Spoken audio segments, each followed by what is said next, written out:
I've been working for a cleaning company for a couple of years now, and you can see some weird stuff. But nothing compares to what happened at the old Fisker house. The memory of that day still crawls under my skin, and sometimes I wonder if I'll ever shake the feeling that something is watching me. Something dark. It started like any other job. Mrs. Fisker had passed away a few weeks ago, and her family wanted the place cleaned up so they could sell it. The house was big, a dusty old thing in the middle of nowhere, surrounded by thick woods that seemed to swallow up the sunlight. It was one of those places that immediately felt wrong the moment you stepped inside. The air was stale, thick with the smell of rot and neglect. Every step I took on the creaky wooden floors echoed through the empty rooms, the only other sound being the wind outside, rattling the broken windows. I started in the living room, wiping down furniture and sweeping the floor, trying to ignore the uneasy feeling that had settled in my gut. It was in one of the upstairs bedrooms where I found it. A small, leather-bound diary, tucked under a loose floorboard. The diary looked ancient, the pages yellowed and brittle, the leather cracked from age. At first, I didn't think much of it. Maybe it was just some old family keepsake. But when I opened it, something changed in the air around me. The first page was written in shaky, old-fashioned handwriting, dated July 12th, 1910. It was signed by a priest named Father Augustine. His words were strange, like he was documenting something terrible that had happened. In nomi Patri et Filii et Spiritus Sancti. I write this to recount the horrors that befell the village of St. Cuthbert, for my soul will never rest until the truth is known. I kept reading, feeling a shiver crawl up my spine. It began with the children, their laughter twisted into screams, and their eyes turned black as night.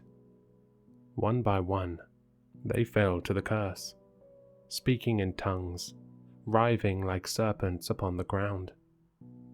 At first, we thought it was a sickness, but it was not of this world. It was the work of the devil himself.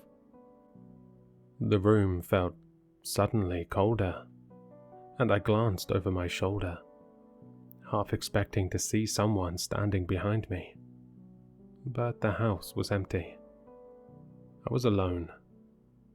I swallowed the lump in my throat and forced myself to keep reading. I was called to the village when the first child died. Her body twisted in unnatural ways, her mouth open in a silent scream. The villagers whispered of demons, of something unholy that had come to our land. I did not believe them. I was a man of God. I was a fool. The first exorcism failed. Dieu in auditorium mem intende. The words of the ritual did nothing. The child laughed, a laugh that was not her own. She spoke to me in the voice of 1,000 serpents, mocking God, mocking my faith. And then she died, her body turning cold and stiff in my arms. I slammed the book shut, my heart racing. Something was wrong. I could feel it in the pit of my stomach, a creeping sense of dread that was getting harder to ignore. But I couldn't stop myself. I had to know more. I opened the diary again, flipping through the pages. The priest's handwriting grew more frantic as the entries went on, his Latin prayers scattered throughout the text, as if he were desperately trying to cling to his faith. I have seen the face of evil. It wears the skin of the innocent, but its soul is black. The demon is no longer in one body. It moves through the village like a plague, corrupting, consuming. I tried to perform another exorcism tonight. It went wrong. So very wrong. Demons me circumdederunt. The demon was stronger than I could have imagined. It spoke my name. It knew me. It taunted me, saying it had been waiting for me. I could feel its presence in the room, crawling beneath my skin, filling the air with its stench. Suddenly, I heard a soft creak behind me.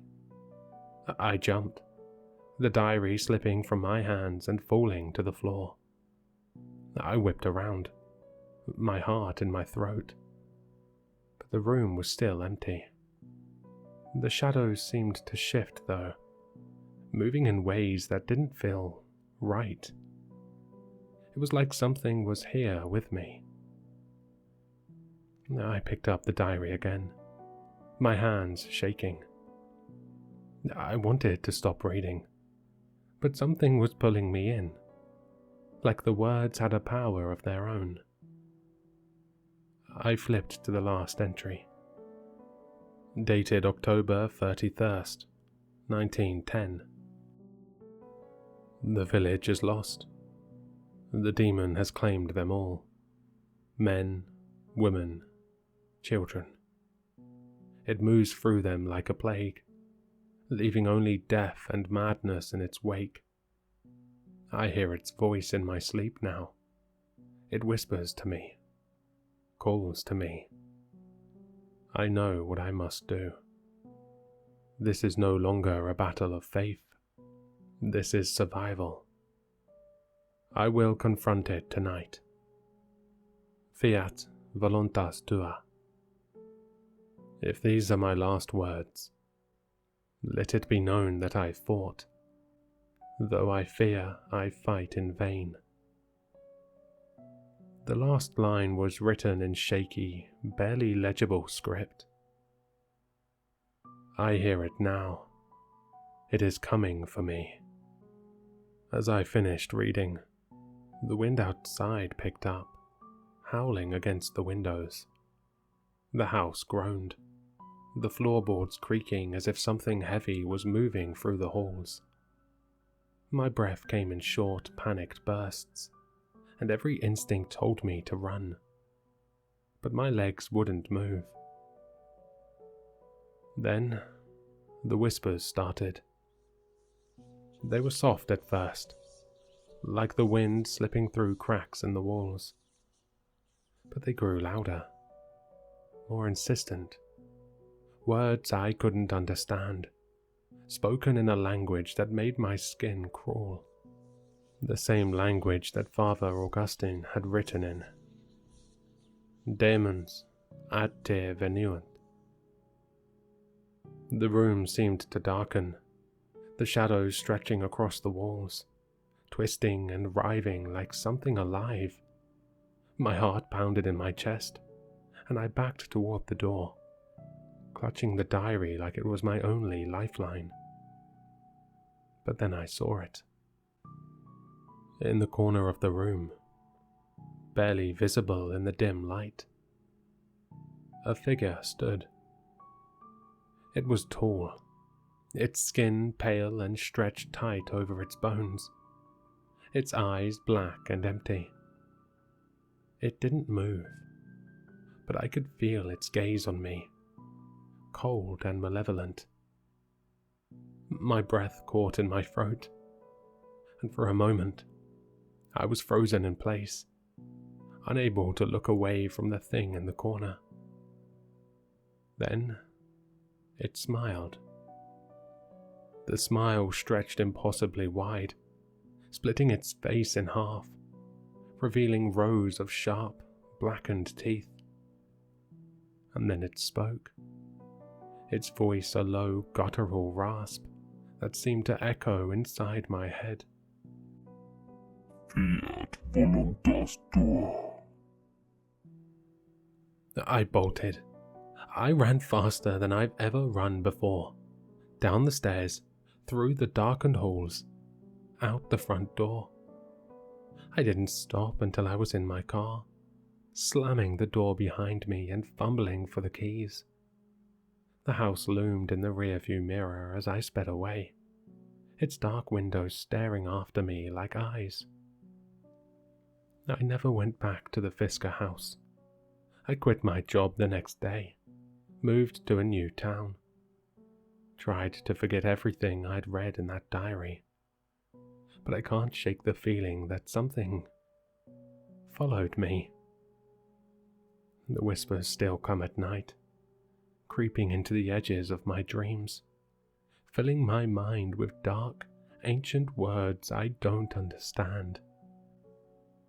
And right now, as I'm recording this, I feel like I'm being watched, like there's something standing in the corner of the room, smiling.